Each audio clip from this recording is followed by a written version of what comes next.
Story of the day मध्ये आपलं पुन्हा एकदा स्वागत। आज सर्वत्र अयोध्येपासून ते अगदी राज्यभरामध्ये राम मंदिराच्या लोकार्पण सोहळ्याचा उत्साह पाहायला मिळतोय।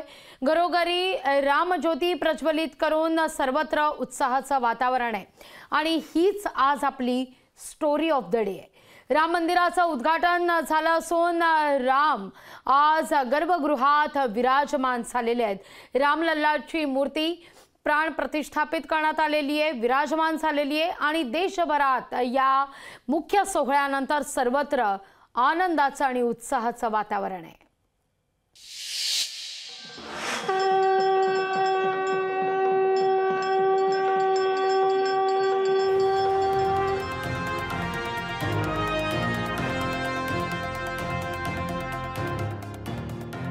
रामलल्ला विराजमान होण्याचा क्षण आज अयोध्येनं अनुभवला।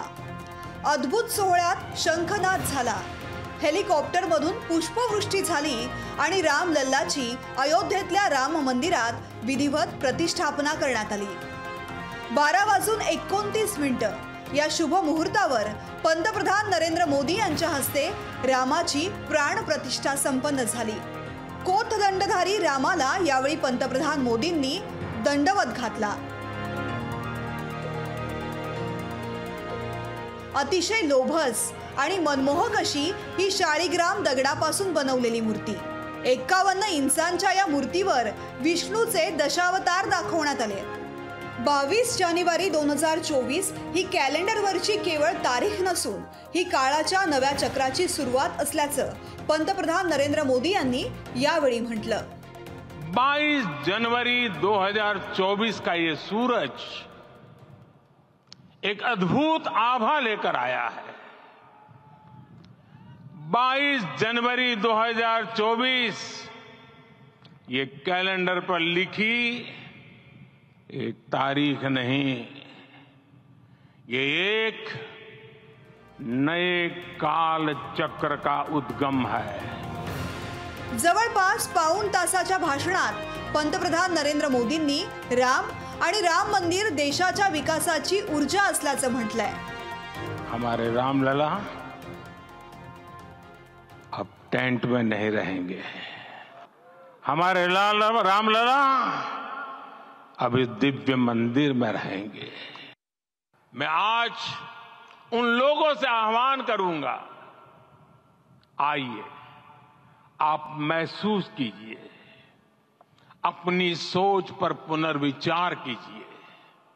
राम आग नहीं है, राम ऊर्जा है। प्रभु श्री राम से क्षमा याचना भी करता हूं। हमारे पुरुषार्थ, हमारे त्याग, तपस्या में कुछ तो कमी रह गई होगी। आज वो कमी पूरी हुई है। मुझे विश्वास है प्रभु राम आज हमें अवश्य क्षमा करेंगे। या सोहळ्याकरता उपस्थित असलेल्या गोविंद देवगिरी महाराजांच्या हातूनच पंतप्रधान नरेंद्र मोदींनी गेल्या 11 दिवस केलेला उपवास सोडला। त्यासोबतच आज अंतःकरण उल्हास, समाधान आणि कृतज्ञतेनं भरलंय। ही केवळ एका मंदिरात मूर्तीची प्राणप्रतिष्ठा नाहीये, ही या देशाची अस्मिता, स्वाभिमान आणि आत्मविश्वासाचं प्रतीक आहे असं सांगत गोविंदगिरी महाराजांनी पंतप्रधानांचं तोंड भरून कौतुक केलं। ऐसा तपस्वी कोई राष्ट्रीय नेता प्राप्त होना यह सामान्य बात नहीं है। हमने केवल कहा था 3 दिनों तक आपको भूमि शयन करना चाहिए, 11 दिनों से आप भूमि शयन कर रहे हैं। इस कड़कड़ाती ठंड में इस प्रकार का शयन करना। तर अयोध्येत कलह सुरू असल्यानं राम वनवासाला निघाले होते याची आठवण करून देत आपल्यालाही परस्परातील हेवे दावे दूर करणं काळाची गरज असल्याचं राष्ट्रीय स्वयंसेवक संघाचे अध्यक्ष मोहन भागवत यांनी या क्षणी म्हटलंय। हमको इस प्रकार के व्यवहार को रखने का तप आचरण करना पड़ेगा। हमको भी सारे कलह को विदाई देनी पड़ेगी। छोटे छोटे परस्पर मत रहते हैं, छोटे छोटे विवाद रहते हैं, उसको लेकर लड़ाई करने की आदत छोड़ देनी पड़ेगी। रामलल्लाची विधिवत प्राणप्रतिष्ठा संपन्न झाली। देशातल्या विविध भागातून या सोहळ्याचा उत्साह दिसून आला।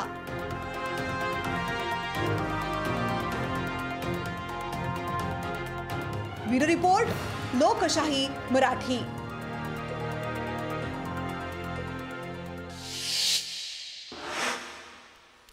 अयोध्येत श्रीरामाचा प्राणप्रतिष्ठापना सोहळा सुरू असतानाच राम जन्मोत्सवानंतर रामनामासोबतच छत्रपती शिवाजी महाराजांचा सुद्धा जय जयकार पाहायला मिळालाय। रामनामाची महती सांगतानाच महंत गोविंदगिरी महाराजांनी दक्षिणेतल्या श्री शैलम देवस्थानात दर्शनापूर्वी छत्रपती शिवाजी महाराजांनी 3 दिवस उपवास केल्याची आठवणही करून दिली आहे।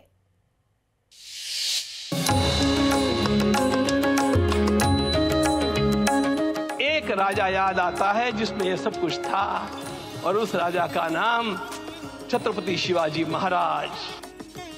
अयोध्येमध्ये श्रीरामाचा प्राण प्रतिष्ठा सोहळा हा सुरू असतानाच रामनामासोबतच छत्रपती शिवाजी महाराजांचा सुद्धा जय जयकार पाहायला मिळाला। रामनामाची महती सांगतानाच महंत गोविंदगिरी महाराजांनी दक्षिणेतल्या श्री शैलम देवस्थानात दर्शनापूर्वी शिवाजी महाराजांनी 3 दिवस उपवास केल्याची आठवण करून दिली। मुझे इस परंपरा को देखते हुए केवल एक राजा याद आता है जिसमें यह सब कुछ था, और उस राजा का नाम छत्रपती शिवाजी महाराज। छत्रपती शिवाजी महाराज। शिवाजी महाराज हे राजा असूनही त्यांनी परमेश्वरावर निस्सीम श्रद्धा दाखवली होती, हे सांगण्यासही गोविंदगिरी विसरले नाहीत। रामदास स्वामी महाराज की याद आ गई। उन्होंने शिवाजी का वर्णन किया, निश्चयाचा महामेरू, निश्चयाचा महामेरू, बहुत जनासी आधारू, अखंड स्थितीचा निर्धारू, श्रीमंत योगी, श्रीमंत योगी, श्रीमंत योगी। हम लोगों को आज एक श्रीमंत योगी प्राप्त हुआ। राम प्रतिष्ठापना सोहळ्यामुळे अयोध्या राममय झाली होती। असं असतानाही शिवाजी महाराजांच्या शिवमहात्म्याचं गुणगानही साधू महंतांनी केलंय। महाराष्ट्रातील प्रत्येक मराठी माणसाकरता ही अभिमानाची गोष्ट म्हणावी लागेल। ब्युरो रिपोर्ट, लोकशाही मराठी, अयोध्या।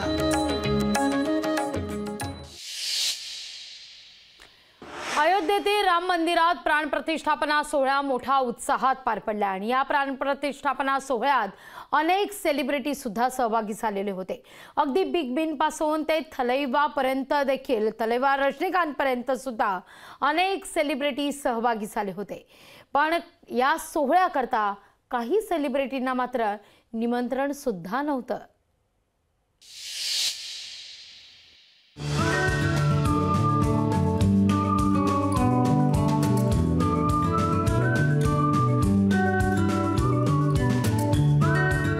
अयोध्येतील भव्य राम मंदिरात रामलल्लाचा प्राणप्रतिष्ठापना सोहळा थाटामाटात संपन्न झाला। या सोहळ्यात बॉलिवूड कलाकारांची मांदियाळी पाहायला मिळाली। तलैवार रजनीकांत, बिग बी अमिताभ बच्चन, अभिषेक बच्चन, चिरंजीवी, RRR सिनेमात रामाच्या भूमिकेत दिसलेला अभिनेता रामचरण, आलिया भट्ट, रणबीर कपूर, कतरीना कैफ, विकी कौशल, कंगना रनौत, रोहित शेट्टी, माधुरी दीक्षित, शंकर महादेवन, सोनू निगम, अनुराधा पौडवाल, आयुष्मान खुराना, जॅकी श्रॉफ, अनुपम खेर, हेमा मालिनी, अपकमिंग सिनेमात सावरकरांची भूमिका साकारणारा अभिनेता रणदीप हुडा असे बॉलिवूडसह दाक्षिणात्य सिनेसृष्टी गाजवणाऱ्या कलाकारांनी या सोहळ्याला उपस्थिती लावली। अयोध्येत झालेल्या या नेत्रदीपक सोहळ्यामध्ये पीके सारखा सिनेमा बनवणारे दिग्दर्शक राजकुमार हिरानी, क्रिकेटर सचिन तेंडुलकर, अनिल कुंबळेचीही या सोहळ्याला विशेष उपस्थिती होती। त्यामुळे स्टार मंडळी रामाच्या दर्शनासाठी जमिनीवर उतरल्याचा अनुभव आला। Of course, yes, it's a God's given opportunity to my family, and we are so overwhelmed. We are really very happy to be here. से वाकई पत्थर के अंदर राम आ गए। उनके चेहरे पे मुझे ऐसे लगा, जब मैं देख रहा था तो मुस्कुराहट छलक रही थी, उनके आंखों से प्यार हम पर बह रहा था। बहुत भावुक हुआ। पूरे परिवार के लिए बहुत आशीर्वाद, बहुत प्यार, बहुत ब्लेसिंग मांगी और सबसे बड़ा आशीर्वाद ये मांगा कि आप बुलाते रहिए और पूरे सब परिवार यहाँ आएंगे। या सोहळ्यात सहभागी बॉलिवूडची क्वीन कंगना रनौतच्या एका व्हिडिओनं लक्ष वेधलं। रामलल्लाचा प्राणप्रतिष्ठा सोहळा सुरू असताना हेलिकॉप्टरमधून पुष्पवृष्टी करण्यात आली। यावेळी कंगनानं जोरदार घोषणाबाजी सुरू केली।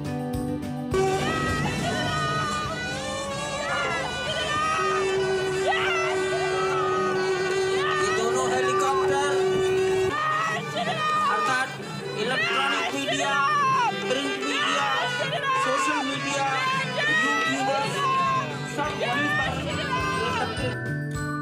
भव्य दिव्य अशा या प्राणप्रतिष्ठा सोहळ्यात अभिनेता अक्षय कुमार कुठे दिसला नाही। शिवाय क्रिकेटर विराट कोहली आणि धोनीचीही झलक दिसली नाही। सोबतच काही स्टार्सना या सोहळ्याचं निमंत्रण दिलं नसल्याचंही समोर आलंय। ई टाइम्सच्या वृत्तानुसार बॉलिवूडचा बादशाह शाहरुख खानला राम मंदिराच्या प्राणप्रतिष्ठा सोहळ्याचं निमंत्रण पाठवलं नव्हतं, तर बॉलिवूडचा भाईजान सलमान खान, आमिर खानलाही सोहळ्यासाठी निमंत्रण नव्हतं। पठाण सिनेमाच्या वेळी जिच्या बिकिनीवरून वाद झाला त्या दीपिका पदुकोण आणि तिचा नवरा रणबीर सिंग यांनाही आमंत्रित केलं नव्हतं। सैफ अली खान आणि करीना कपूरही यावेळी दिसले नाही। शिवाय राम मंदिरासाठी आंदोलन उभारणारे भाजपचे ज्येष्ठ नेते लालकृष्ण अडवाणी वातावरण बदलामुळे सोहळ्यासाठी येऊ शकत नसल्याचं ऐनवेळी जाहीर करण्यात आलं। देशातील 4 शंकराचार्यांनी आपण सोहळ्यासाठी येणार नसल्याचं आधीच सांगितलं होतं, पण अयोध्येत संपन्न झालेल्या रामलल्लाच्या प्राणप्रतिष्ठा सोहळ्यात राजकारण, क्रीडा, उद्योग, मनोरंजन विश्वातील दिग्गजांनी हजेरी लावली। ब्युरो रिपोर्ट, लोकशाही मराठी।